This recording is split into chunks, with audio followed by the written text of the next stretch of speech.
It was a storm brewing for years, an ex-wife consumed by rage, a husband entangled in an affair, and a bitter custody battle that tore a family apart. Betty Broderick had already lost her marriage, but the final blow came when she was stripped of her children. The man she had supported through medical school and law school had walked away, starting a new life with a younger woman. A legal victory for Dan Broderick, but a crushing defeat for Betty. Betty, once the loving mother and devoted wife, couldn't take it any longer. The anger over losing her children and watching her ex-husband move on boiled over. On a quiet morning in 1989, Betty Broderick would commit an unthinkable act, one that shocked an entire nation. With a revolver in hand and a stolen key from her daughter, she entered her ex-husband's home. Before the sun rose, 2 lives had been cut short. What could drive a woman to such lengths? How does a marriage that seemed perfect from the outside turn into a bitter battlefield of betrayal and violence? This is the story of Betty Broderick, a woman who claimed she was pushed to the edge by lies, deceit, and an affair. But was she really the victim of manipulation, or was she driven by revenge? But before we dive deeper into the mystery, I'd like to ask for a small favor. The statistics show that more than 70% of you watching aren't subscribed to the channel yet.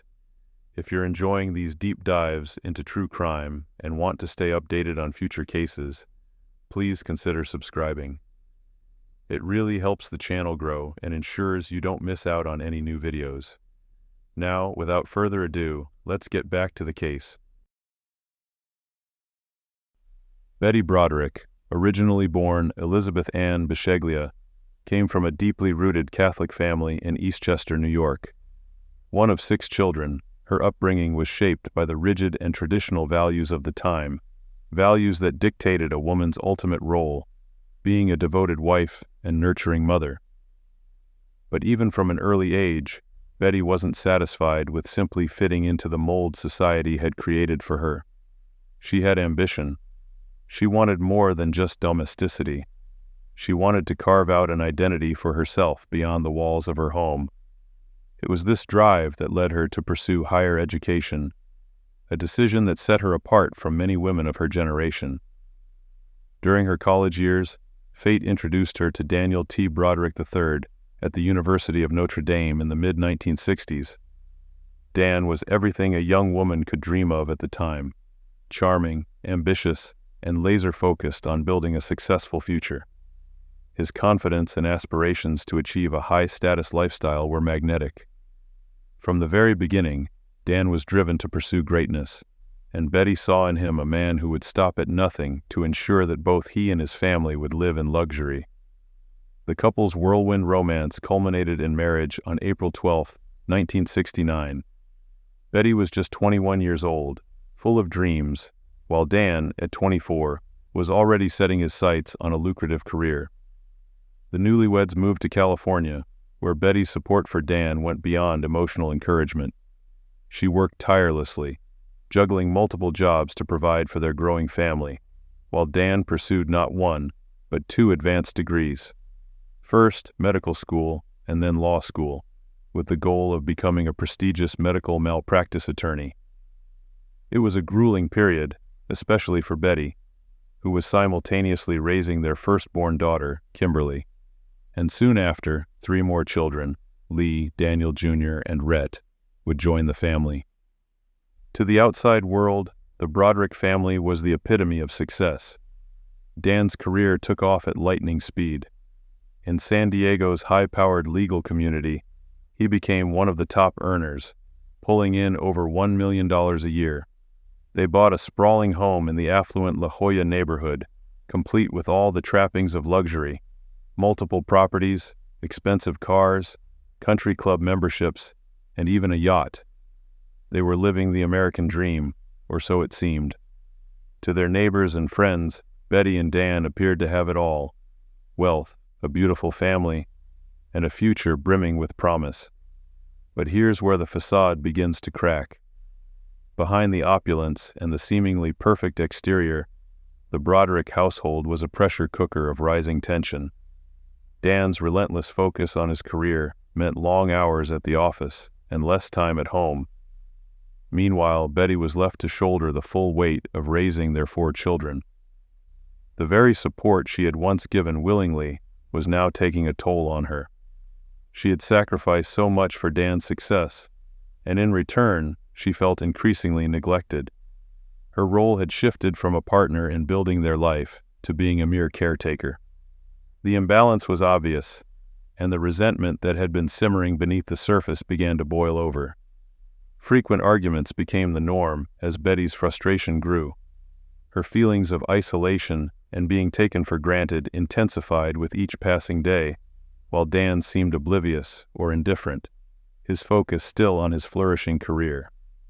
For Betty, who had given up so much of herself to support him, this neglect was unbearable. Little did she know, the worst was yet to come. It was the early 1980s when Dan made a decision that would forever change the trajectory of their lives. He hired a young, 21-year-old legal assistant named Linda. Linda was inexperienced, she didn't know how to type, and her previous work experience was as a flight attendant. But none of that seemed to matter to Dan. He was captivated by her youthful beauty, promoting her quickly to a prominent position within his firm. The dynamics had shifted, and Betty could feel it. Betty's intuition immediately told her that something wasn't right. Was this just a work relationship, or was there something more? The question gnawed at her, and her suspicions grew stronger by the day. She confronted Dan about it multiple times, but each time he flat out denied any romantic involvement with Linda. His denials only deepened Betty's distrust, as she couldn't shake the feeling that she was being replaced, both in Dan's professional life and in their marriage. Dan's compliments about Linda became more frequent, and his absences from home more pronounced. Each passing day, Betty felt herself slipping further and further into despair. Despite Dan's constant reassurances that nothing inappropriate was going on, Betty couldn't shake the feeling of being gaslighted. The man she had sacrificed so much for, the man whose success she had built, was now slipping away from her, emotionally and physically. She felt trapped in a web of lies, unable to distinguish between reality and Dan's version of the truth. This was just the beginning of a spiral that would only intensify. As you'll see, Betty's suspicions were about to take her down a path of no return, a path that would lead to one of the most infamous and chilling cases of revenge in American history. As Betty's suspicions about Dan's affair with Linda Colcana continued to grow, she found herself consumed by thoughts of betrayal. Every denial from Dan felt like another twist of the knife, intensifying her anger and feeding her resentment. Was she being paranoid, or was Dan truly hiding something? The questions haunted her day and night, and with each passing moment, her certainty that Dan was being unfaithful solidified. In Betty's mind, Dan's insistence on Linda's innocence wasn't just a denial, it was a manipulation. His refusal to admit the affair made her feel like she was being deceived at every turn, further fanning the flames of her growing fury. For years, Betty clung to the hope that their marriage could somehow be salvaged. She had built her life around Dan, raising their children and supporting him through every stage of his career. To Betty, admitting defeat wasn't an option. But that hope began to crumble as Dan grew more distant. Still, she tried one last time to reignite the love that had once bonded them. In 1983, on Dan's birthday, she planned a surprise, a romantic gesture she hoped would remind him of their happier days. Betty brought champagne and a carefully chosen present to his office, expecting to surprise him with a celebration. But instead, what she found shattered whatever hope remained. Dan and Linda were nowhere to be found. They had been out together for most of the day, leaving Betty standing alone, humiliated, her carefully laid plans collapsing in front of her. This moment was more than just disappointment. It was the breaking point. Betty's emotions boiled over into a rage she could no longer contain. Once she arrived home, she unleashed her fury in a dramatic act of defiance. She stormed into their house, went straight to Dan's closet, and grabbed his most expensive suits. Suits that represented everything Dan had achieved, everything she had sacrificed for. Without a second thought, she marched into the backyard, tossed the clothes into a pile, and set them ablaze. This wasn't just about burning fabric. It was about destroying the life she felt was slipping away from her. In those flames, Betty saw the destruction of the life she had built, the marriage she had once believed in. But this act of retaliation was just the beginning. As Betty stood watching the flames consume Dan's designer clothes, a new chapter in their volatile relationship was unfolding, one that would see her spiral deeper into desperation and vengeance. What Betty didn't realize at the time was that this rage-fueled outburst would be the catalyst for a series of increasingly destructive behaviors that would define the next chapter of her life. The Betty that everyone once knew, the dutiful wife and mother, was gone, replaced by a woman consumed by betrayal and bitterness. By 1985, the emotional turmoil that had been brewing inside their home spilled out into the public arena when Dan officially filed for divorce. What followed wasn't just a legal separation, it was an all-out war. This divorce would go down in history as one of the longest, most bitterly fought battles in U.S. legal history, dragging on for nearly 5 years. For Betty, this wasn't just about ending a marriage. It was about losing her identity, her family, and everything she had sacrificed for, and she wasn't going to go down without a fight. Dan, ever the strategic thinker, used every legal advantage he could muster to gain the upper hand.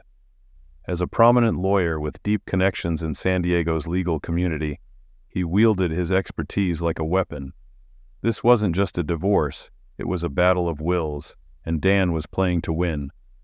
Throughout the proceedings, Betty felt like she was being systematically dismantled. She believed Dan was manipulating the legal system to his advantage, securing a favorable financial settlement while cutting her out of the picture.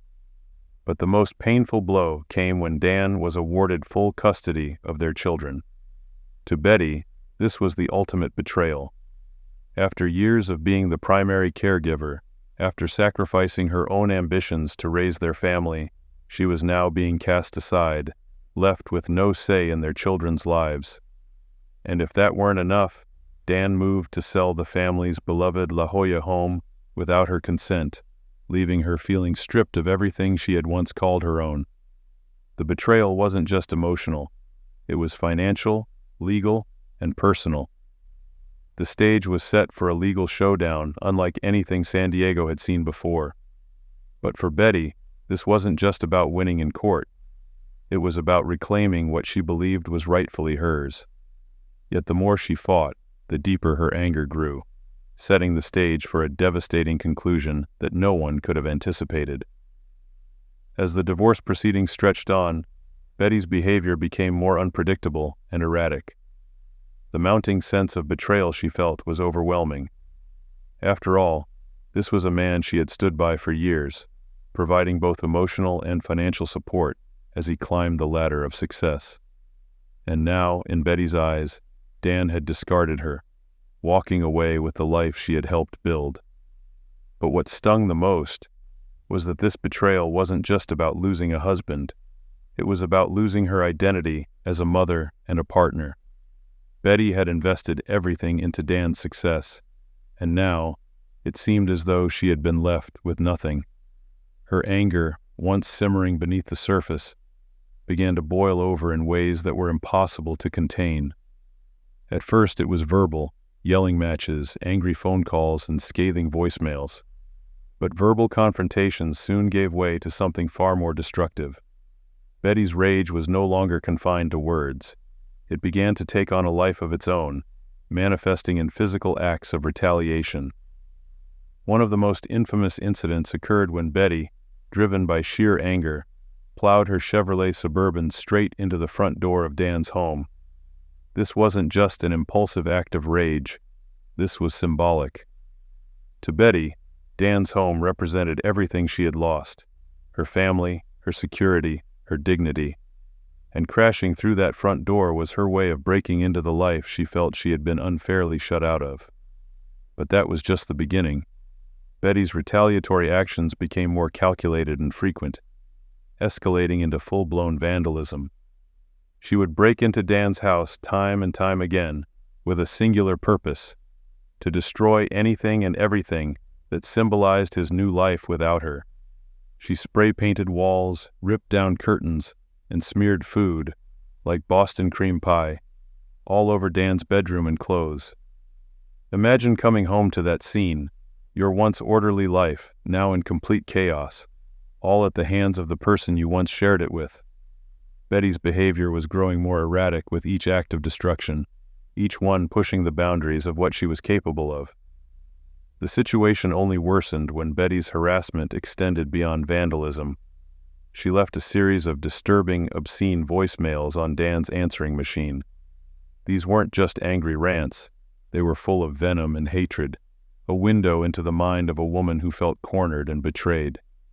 These recordings, which Dan later used in court, revealed the depths of Betty's emotional turmoil and served as a chilling prelude to what was to come. One of Betty's most shocking acts of vengeance came when she started using her children as pawns in her war against Dan. In an unpredictable pattern, she would drop them off at Dan's house without any prior notice or explanation. The children, confused and unsure of what was happening, would often be left waiting with their bags, not knowing where their mother had gone or why they had been left behind. For Dan, coming home to find his children unexpectedly at his door was unsettling. It wasn't just an inconvenience. It was a sign that Betty's behavior was spiraling out of control. These actions not only alarmed Dan, but also caught the attention of the legal community in San Diego, where Dan was a prominent figure. As his colleagues watched the situation unfold, they began to side with him, viewing Betty's increasingly erratic behavior as evidence of instability. In their eyes, she was a woman unraveling, and Dan, calm and composed in public, appeared to be the victim of her unpredictable outbursts. This shift in perception was critical. It helped Dan solidify his position in the divorce proceedings and painted Betty as the aggressor, an image that would weaken her standing in court and further distance her from her children. And while Betty's anger escalated, Dan's relationship with Linda Kolkina only grew stronger. By 1989, Dan had finalized his divorce from Betty and moved forward with his life, something Betty could not accept. Dan and Linda, now free from the legal battles that had plagued them, were ready to start a new chapter together. They married that same year in a lavish ceremony at their newly purchased mansion in San Diego. The wedding was everything one would expect from a couple of their status: extravagant, glamorous, and attended by the elite. But beneath the surface, the event was shrouded in fear. Linda, fully aware of Betty's escalating anger, was not blind to the danger that loomed over them. In fact, she was so concerned about Betty's potential retaliation that she urged Dan to wear a bulletproof vest on their wedding day. Imagine the anxiety of starting your new life with someone, only to be haunted by the fear that the past might come crashing through the door at any moment. Dan, however, refused to wear the vest, dismissing the idea as unnecessary. But to err on the side of caution, he did hire security guards for the event, ensuring that Betty wouldn't be able to disrupt their special day. Linda's anxieties weren't unfounded. She knew the depth of Betty's anger, and while she hoped that their marriage would mark the end of the conflict, she couldn't shake the feeling that Betty wasn't done. And sadly, Linda was right. Though the wedding and their subsequent honeymoon in the Caribbean went off without incident, it was a brief reprieve from the storm that continued to rage inside Betty. Instead of moving on, Betty's anger only intensified. The image of Dan and Linda living happily ever after, while she was left to pick up the pieces, was too much to bear. The war that had been brewing for years between Betty and Dan wasn't over. It was about to reach its violent conclusion, one that would leave two lives tragically cut short and forever change the Broderick saga. By the fall of 1989, the battle between Betty Broderick and Dan had reached its most dangerous crescendo. Despite the divorce being finalized, and Dan now married to Linda Kolkina, There was no escaping Betty's fury. The legal war may have ended on paper, but in Betty's mind, the fight was far from over. Every legal maneuver, every courtroom victory Dan secured, only deepened her sense of injustice. Betty firmly believed that Dan had used his expertise and influence within the legal system to strip her of everything she held dear: her dignity, her family, and her identity as a wife and mother. Even though Dan was paying her $16,000 a month in alimony, a sum that many would find more than generous, it meant nothing to Betty. In her eyes, no amount of money could compensate for the loss of what she saw as her rightful place in the world. She wasn't just angry about the financial aspects. She felt utterly powerless, as if the life she had built had been stolen right from under her. And this growing sense of helplessness festered until it reached its boiling point, driving Betty to contemplate the unthinkable. It was in the early hours of November 5th, 1989, just 2 days before Betty's 42nd birthday, that she made the decision to act. For weeks, maybe even months, Betty had been wrestling with her darkest thoughts. Was this truly the only way out? Was there no other option? These questions plagued her as she moved forward with a plan that would ultimately change her life forever and end 2 others. With a stolen key that she had taken from her daughter Kim, Betty drove silently through the night to Dan and Linda's home in San Diego's upscale Marston Hills neighborhood. She knew the layout of the house, knew exactly where she was headed, and knew the couple would be fast asleep. In the car with her, hidden but ready, was a .38 caliber revolver. The weapon felt heavy in her hand, both physically and symbolically. This wasn't just a gun. It was her final act of taking control in a life where she had felt powerless for far too long. By the time Betty arrived at Dan and Linda's home, the city was still cloaked in darkness. It was 5:30 a.m. The world was asleep, unaware of the storm that was about to break. Betty quietly entered the house, making her way to the master bedroom where Dan and Linda lay sleeping, unaware of the intruder who had just stepped into their sanctuary. It was a moment that would soon erupt into violence, but for a few seconds, the silence was deafening. Suddenly, Linda woke up and in a panic screamed, "Call the police!" But before anyone could react, Betty, startled and perhaps running on pure adrenaline, fired 5 shots. 5 bullets that would forever alter the lives of everyone involved. 2 of those bullets hit Linda, one in the chest and one in the head, killing her instantly. Dan, who had been reaching for the phone to call for help, was shot once in the chest, a fatal wound that brought him down. In his final moments, Dan's last words, as recounted by Betty, were eerily calm. "Okay, you shot me. I'm dead." With both Dan and Linda lying motionless, Betty took another chilling step. She disconnected the phone from the wall, ensuring that no one could call for help. And then, as the weight of what had just happened settled on her shoulders, she fled the scene. It was over, but for Betty, the aftermath was just beginning. Betty's first instinct wasn't to run and hide. Instead, she reached out to her daughter, Lee. In a shaky voice, she told her about the shootings. What kind of conversation could that have been? A mother calling her daughter, not to seek comfort, but to confess that she had just taken 2 lives. Lee, shocked and terrified, didn't hesitate. Along with her boyfriend, she urged Betty to turn herself in. Hours after the killings, Betty drove to the La Jolla police station and surrendered herself to the authorities. During her initial interrogation, Betty was surprisingly candid. She didn't try to hide what she had done. There were no excuses or elaborate lies. She admitted to pulling the trigger, but insisted that it was not premeditated. According to Betty, she never intended to kill Dan or Linda. Her explanation was consistent with the narrative she would later present at trial, that this wasn't murder, but a desperate act brought on by years of emotional torment and psychological abuse. She claimed that she had brought the gun only to defend herself, should it come to that, and that everything spiraled out of control in the heat of the moment.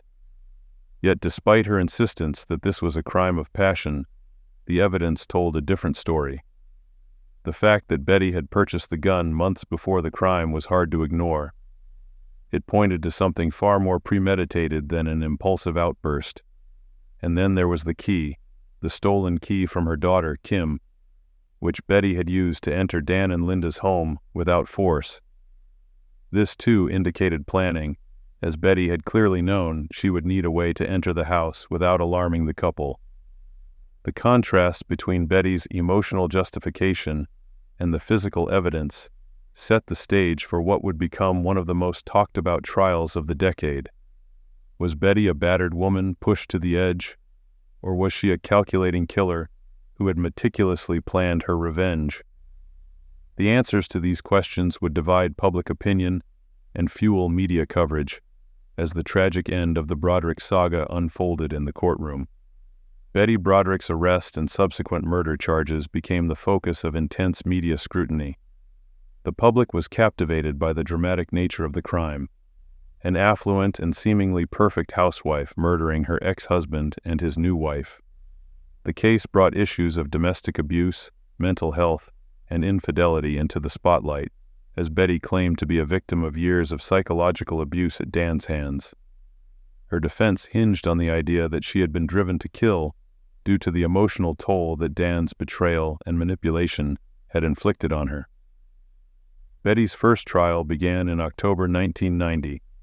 Her defense attorney, Jack Early, argued that Betty had been a battered woman, not in the physical sense, but emotionally and psychologically. According to Early, Dan's years of infidelity, his manipulation of the legal system, and his gaslighting had driven Betty to the brink of insanity.